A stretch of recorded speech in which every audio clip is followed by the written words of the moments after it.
জামাতের নেতার হুলা নিয়ে আসে, রামদা নিয়ে আসে, এরপরে ঢাল নিয়ে আসে, কিরিশ নিয়ে আসে, অলঙ্গায় হাতর মগা সুলফি আইসে প্রায় 30 জনের মতো। সুনামগঞ্জে অন্যের জমি জোরপূর্বকভাবে দখল, মালিকদের প্রাণনাশের হুমকি দিয়ে জায়গা দখল। বিস্তারিত থাকছে সিলেট থেকে ইসমাইল খান নিয়াজের প্রতিবেদনে। সুনামগঞ্জের তাহিরপুরে অন্যের জমি দখল করে স্টোন ক্রাশার স্থাপনের অভিযোগ উঠেছে এক জামায়াত নেতার বিরুদ্ধে।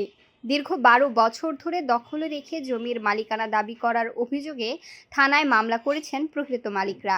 ঘটনাটি ঘিরে এলাকায় উত্তেজনা বিরাজ করছে।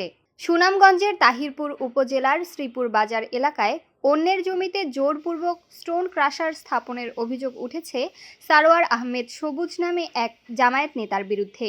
অভিযোগ অনুযায়ী প্রায় 12 বছর ধরে ওই জমি দখলে রেখে তিনি নিজেকে দখলীয় মালিক হিসেবে দাবি করছেন।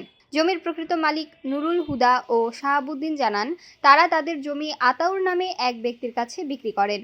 পরবর্তীতে আতাউর সেখানে মালামাল আনতে গেলে অভিযুক্তের লোকজন দেশীয় অস্ত্র, দা, রামদা ও পিস্তল প্রদর্শন করে ভয়ভীতি দেখায় এবং মালামাল নদীতে ফেলে দেয়। এমনকি প্রাণনাশের হুমকিও দেওয়া হয় বলে অভিযোগ করেন তারা। আমরা এখানে মিল তোলার পরে অনেক ঠাঙ্গা বাহিনী নিয়ে আসে, রামদা লইয়া আসে, এরপরে মনে হয় পিস্তলও আছে, গাড়ি আসে 15-16টা আইয়া এগুলার সেলেটার দিয়ে নিয়ে ফালাইছে, বড় ডিয়ার শুধু মাল নিয়ে গেছে তার অফিসে। এরপরে আমরা হুমকি দিছে, আমরা তো বাড়াবাড়ি করি, আমরা 2 বেড়া মারা লিব মানুষ দিয়ে। জামাত করে, তার বাপ জামাত, জি জামাতের নেতা, জি জামাতের নেতার হুলা নিয়ে আসে, রামদা নিয়ে আসে, এরপরে ঢাল নিয়ে আসে, কিরিশ নিয়ে আসে, অলঙ্গায় হাতর মগা সুলফি এটা অনেক বলম টলম লিয়ে আসে, আইসে প্রায় 30 জনের মতো নিয়ে আসতে গেছে। এখানে আমরা ভয় ভাইয়া পরে তাহিরপুর গিয়া এই স্বাস্থ্য ট্রেন গিয়া আমরা ওসির কাছে আমরা দিছি। জি জি মামলা দিয়েছি, জি আমরা পূর্ব কাল্যা মালিক, আমরা রেকর্ড দেখাইয়া আমরা ওসি সাহেবের সাথে কথা বলে মামলা দিয়েছি। জি জি জি। এ ঘটনায় জমির মালিকরা তাহিরপুর থানায় মামলা দায়ের করেছেন। তারা প্রশাসনের কাছে জমি পুনরুদ্ধার ও নিরাপত্তা নিশ্চিতের দাবি জানিয়েছেন। অন্যদিকে স্টোন ক্রাশার ম্যানেজার ও এক কর্মকর্তা দাবি করেন, দীর্ঘদিন ধরে দখলে থাকায় তারা জায়গা ছাড়বেন না। স্টোন ক্রাশারের ব্যবসা সেখানে দীর্ঘদিন ধরে স্থাপন করে ব্যবসা করছেন, যার ফলে তারা এই জমি ছাড়তে বাধ্য নয়।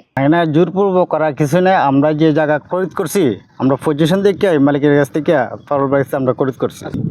যে আগে মালিক ছিল সে কিন্তু আমাদেরকে এই যে পজিশনটা আছে, এই পজিশনটা দেখিয়ে গেছে, আর ওইটা দেখেই তো আমরা রাখছি। কিন্তু দুজি এই যে যারা মালিক দাবি করতেছে তারা কিন্তু আমাদের কাছে কোনো কাগজপাতি দেয় নাই বা ডকুমেন্ট দেখায় না যে এই জায়গাটা আমাদের না। আমরা তো পজিশন দেখে রাখছি জায়গা, দুজি আইনের আসলে নেওয়া লাগে না না নেওয়া লাগে। এটা তো পয়সালার মধ্যে চলে যাচ্ছে, অলরেডি পয়সালার মধ্যে চলে যাচ্ছে গ্রাম্য সালিশে। এটা শুক্রবারে মনে সমস্যার সমাধান হয়ে যাবে, ঠিক আছে। কিন্তু মাল যে বলছে আমরা ফালাইছি, এটা ভুল। এটা আমরা ফালাই না, ওরা বলছে যে এগুলো আমার নেতাকে, যেহেতু আপনার মিল আছে, একটা মাল যদি চুরি হয়ে যায় বা একটা কিছু হয়ে যায় তখন বলবে যে আপনারাই নিছেন, আপনারাই ব্যবহার করছেন। সেক্ষেত্রে আমরা এটা সরাইয়া রাখছি। সরাই রেখে আরও যে গণ্যমান্য ব্যক্তিবর্গ আছে তাদেরকে জানানো হয়েছে যে মালগুলা খার আমরা এই জায়গায় রেখে দিছি, এখান থেকে যেন তারা নিয়ে যায়। না, যেভাবে স্বাভাবিক 10টা মিল চলতেছে সে যে পরিমাণ যা দরকার আমাদেরকেও সেটাই আছে আর কি। সেভাবে আমাদেরও ছাড়পত্র আছে।